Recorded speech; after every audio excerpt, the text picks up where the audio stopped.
जय हिंद, जय मातृभूमि। दोस्तों, आप सभी का बहुत स्वागत है हमारे यूट्यूब चैनल पर। दोस्तों, जैसा कि आप सभी जान रहे हैं कि बिहार दरोगा की फॉर्म भराने की प्रक्रिया जो है वो शुरू हो चुकी है। भरने की प्रक्रिया जो उसकी है वो शुरू हो चुकी है 5 अक्टूबर से, यानी 2 दिन पहले से।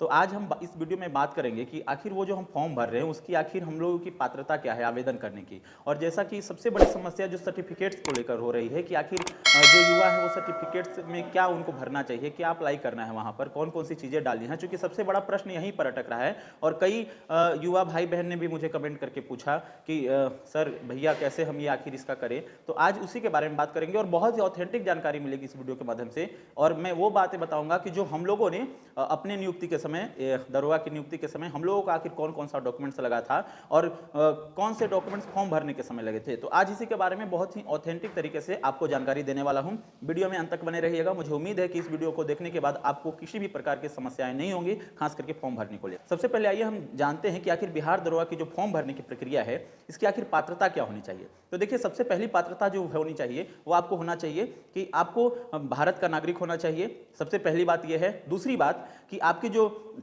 शैक्षणिक योग्यता होनी चाहिए, एजुकेशनल क्वालिफिकेशन, वो आपका होना चाहिए ग्रेजुएशन। किसी भी मान्यता प्राप्त विश्वविद्यालय से स्नातक आपका होना चाहिए, ग्रेजुएशन होना चाहिए, ध्यान रखिएगा। या फिर राज्य सरकार द्वारा मान्यता प्राप्त जो संस्थान है जो इसके समकक्ष जो डिग्री हासिल कर चुके हैं जो युवा, उनका भी वो भी मतलब ये फॉर्म भरने के लिए एलिजिबल है। तीसरी जो सबसे प्रमुख बात है दोस्तों वो है हमारी इसमें आयु सीमा को लेकर कि आखिर इसकी आयु सीमा क्या है। तो देखिए, आयु जो है सीमा है, एज जो है वो है 20 वर्ष न्यूनतम होनी चाहिए। दोस्तों ध्यान रखिए, कब तक आपका ग्रेजुएशन जो होना चाहिए वो 1 अगस्त 2023 तक हो जाना चाहिए, ऑलरेडी कंप्लीट। उसके पहले आप कभी भी कर लिए हैं, पहला कंडीशन में ये है। और दूसरा जो एज की बात है तो मिनिमम आपका 20 साल पूर्ण होना चाहिए। ध्यान रखिए, 20 साल होना चाहिए और बाकी कैटेगरी वाइज अलग अलग होना चाहिए। देखिए दोस्तों, अब हम लोग आयु सीमा पर बात करते हैं कि आखिर किसकी आयु सीमा क्या होनी चाहिए। तो देखिए, मेल जो है जनरल के मेल, उनका 20 साल से लेकर 37 साल तक होना चाहिए। ओबीसी या ईबीसी के जो मेल हैं या फीमेल हैं, उन दोनों की जो उम्र सीमा होनी चाहिए दोस्तों वो 20 साल से 40 साल तक होनी चाहिए। और SC ST के जो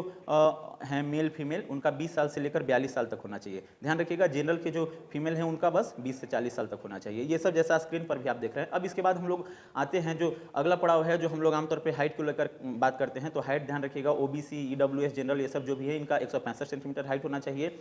फिर EBC या SC ST जो भी है उनका हाइट 160 सेंटीमीटर होना चाहिए। मेल की बात मैं कर रहा हूँ। और फीमेल किसी भी कैटेगरी की है उनका 155 सेंटीमीटर होना चाहिए। तो ये देखिए, ये सब हो गया। फिर सीना फुलाने के बाद कैसा क्या होता है, तो जैसे जनरल, EBC या OBC, ये सब EWS है, उनका जैसे 79 सेंटीमीटर से 81 सेंटीमीटर से लेकर 86 सेंटीमीटर तक होना चाहिए, बिना फुलाए 81, फुलाकर 86। और बाकी और जो हो गए हैं SC ST ये सब मेल, उनका होना चाहिए 79 सेंटीमीटर बिना फुलाए हुए और ऐसे 84 सेंटीमीटर, 5 सेंटीमीटर फुलाना है। और फीमेल के लिए कोई इसमें क्राइटेरिया नहीं रखा गया, उनके लिए है बस चेस्ट की कोई वैसा मापदंड नहीं है। उनके लिए बस एक मापदंड ये रखा गया है कि जो हाइट, ये वेट जो होना चाहिए वो 48 kg होना चाहिए। तो ये संक्षेप में हम लोग समझ लिए, मतलब न्यूनतम जो हाइट होने, ये वेट होना चाहिए वो 48 kg होना। दूसरी बात, जो आप कैटेगरी लगाते हैं, तो जब भी कैटेगरी आप लगाए, जैसे EWS लगाएं, OBC लगाएं या SC ST कुछ भी, तो आप उसके जो डॉक्यूमेंट्स हैं वो बनवा लीजिएगा। और मेरे कहने का मतलब है कि आप पहले बनवा लेते हैं फॉर्म भरने के पहले तो ज़्यादा अच्छा रहेगा। ऐसे बाद में भी बनवाते हैं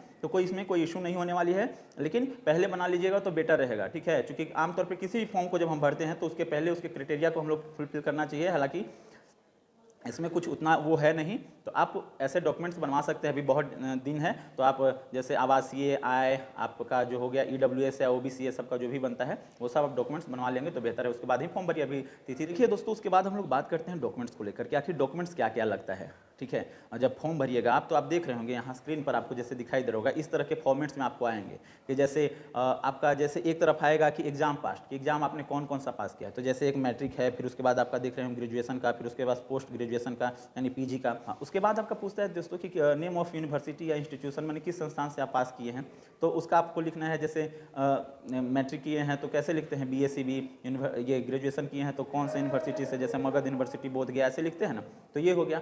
और बाद में उसका दोस्तों दिया हुआ है कि पासिंग सर्टिफिकेट नंबर, यहीं पर पेंच फंस रहा है और यहीं पर सबसे ज़्यादा गलती करें। और कई यूट्यूबर को, यहाँ तक कि बहुत बड़े बड़े यूट्यूबर को जो इस तरह के फॉर्म भरने की प्रक्रिया बता रहे हैं, वो यहाँ पर गलती क्या कर रहे हैं। जैसे देखिए, मैट्रिक में यहाँ पर आपका लिखा हुआ है, तो पासिंग सर्टिफिकेट नंबर यहाँ पर तो आप ध्यान रखिएगा कि आप जो मैट्रिक जो आपका हुआ होगा, तो मैट्रिक के समय आपका जो मार्कशीट मिला होगा, प्रोविजनल ये सब मिला होगा, उसके अलावा जो आपको 1 साल 2 साल के बाद जो वहाँ पर आ जाता है बनकर, तो वो जो एक पासिंग सर्टिफिकेट होता है, ठीक है, जैसा कि स्क्रीन पर देख रहे हैं ये मेरा सर्टिफिकेट है, तो वहाँ उसका जो नंबर जो दिया हुआ है दोस्तों, देखिए ये इसको मैंने वो ब्लर कर दिया थोड़ा सा, यहाँ पर होगा, तो उसको आपको अलग अलग यूनिवर्सिटी अपने तरीके से देती है, मतलब अलग अलग संस्थान जो है, ठीक है, तो वो देती हैं, तो उसका नंबर और फिर देखिए इशू डेट इसका कि आखिर कब उसको आपका जो पासिंग सर्टिफिकेट डेट जो है वो इशू डेट वो कब है, तो उसको आप यहाँ पर मेंशन कर देंगे। देखिए ये जो है, और ये तो हो गई, उसको तो आप मैट्रिक का तो जरूरी है एकदम, ओरिजिनल भी बाद में जो आता है, लेकिन ग्रेजुएशन में सबसे बड़ी समस्या हो रही है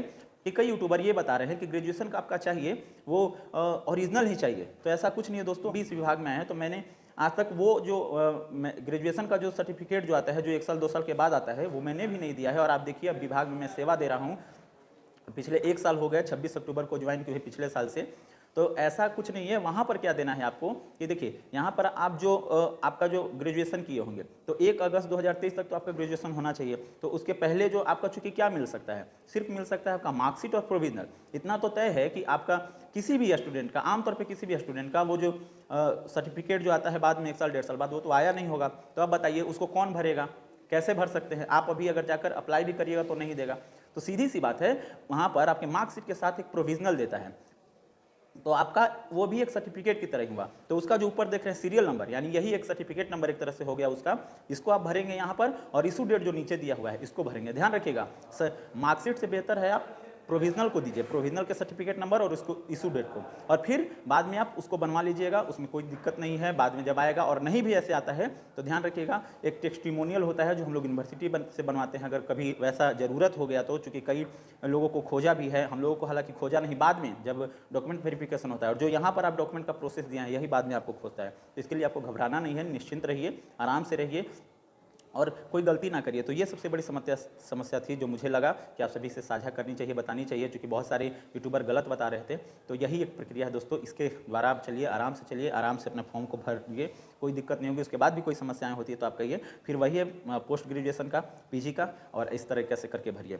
कई युवा जो खास करके ये कमेंट कर रहे थे कि भैया जैसे मैंने अप्रैल में कर लिया है ग्रेजुएशन, मेरा नहीं आया है ओरिजिनल डॉक्यूमेंट्स, तो क्या नहीं भर सकते? आप बिल्कुल भर सकते हैं, निश्चिंत होकर भरिए, आप भर सकते हैं। आपका जो प्रोविजनल है ग्रेजुएशन के मार्कशीट के साथ, तो उसका सीरियल नंबर डाल दीजिए। हालांकि मार्कशीट और ये प्रोविजनल का दोनों का सीरियल नंबर आमतौर पे एक ही होता है, तो आप प्रोविजनल का सीरियल नंबर भर दीजिए, और उसका इशू डेट जो नीचे दिया हुआ है, जैसा मेरा ये आप स्क्रीन पर देख लेंगे, इस तरह का आप इसको भर दीजिए।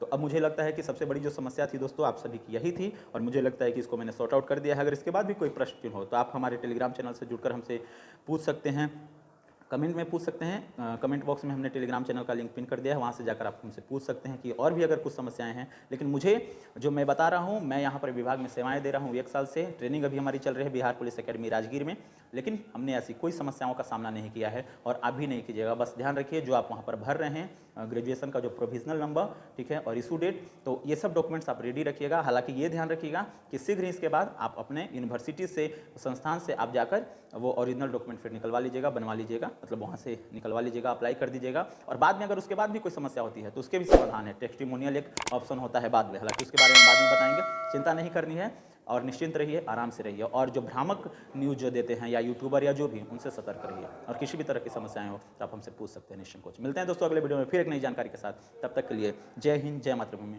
वंदे मातरम। धन्यवाद दोस्तों।